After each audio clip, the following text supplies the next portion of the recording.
Today on Veterans Stand Up, we're discussing how your discharge affects your benefits. And I'm talking to Bill Hudson, a retired Army colonel, a lawyer, and the general counsel at the VA, which is where I met him. So Bill, one of the questions I'm finding I'm getting regularly is a veteran asks, I got an other than honorable discharge. Am I eligible for benefits? Right. Well, Paul, great question, and thanks for having me here. And the answer is it depends. Obviously, veterans are discharged, can be discharged with an honorable discharge or a general under honorable. But if you get an other than honorable discharge, it depends whether in fact you can get benefits or not.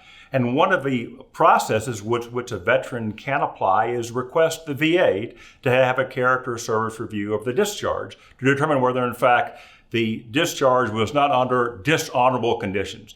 In this day and age, we want to be able to help veterans, especially in the economy.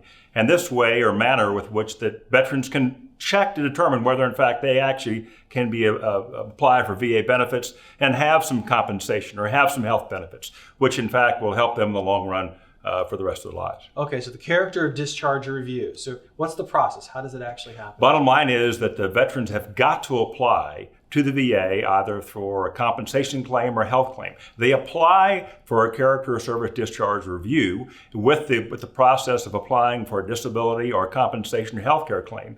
And then thereafter, the VA will send a letter asking for documentation because they'll check the military to see what your discharge was. And in return, then you build a compelling case saying the fact that I was discharged, but because perhaps I had a mental condition, or I had TBI, or I was sexually harassed or assaulted, which contributed perhaps to misconduct. And all that in consideration will look to see whether in fact the VA will make a determination as to say, you know what, let's apply VA benefits because this person was not discharged under dishonorable conditions. We want to be able to help that veteran, and that's the way to do it. And so as part of this process where I, the veteran I'm describing, I would then have to write a statement or produce something that explains away perhaps an anecdote in my record that got me to this place. Exactly. And it has to be a compelling argument that you go to an adjudicator. And actually, when you go to the VA, when you fill this form out, ask to go to the VA regional office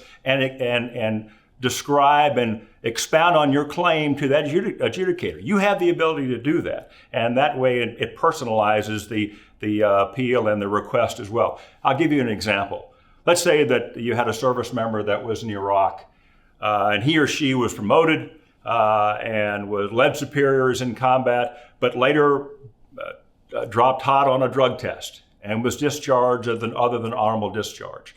Well, you look at the totality of circumstances, and the VA will say, okay, compelling circumstances, other than that one drug pop, was that this individual, did this veteran serve honorably and such that we can make a determination that his service was not dishonorable, and therefore we can apply some certain benefits and possibly compensation for that veteran, especially in this economy, which will very help that veteran in what they want to do in the future.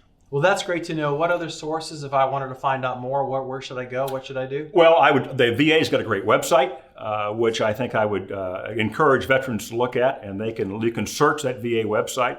There are veteran service organizations that are out there. They have accredited representatives also on the VA website that can help you. And gosh, if you want to contact me, I'm on LinkedIn. Be happy to help veterans. So send them a message. Thank you so much. Thanks, Paul.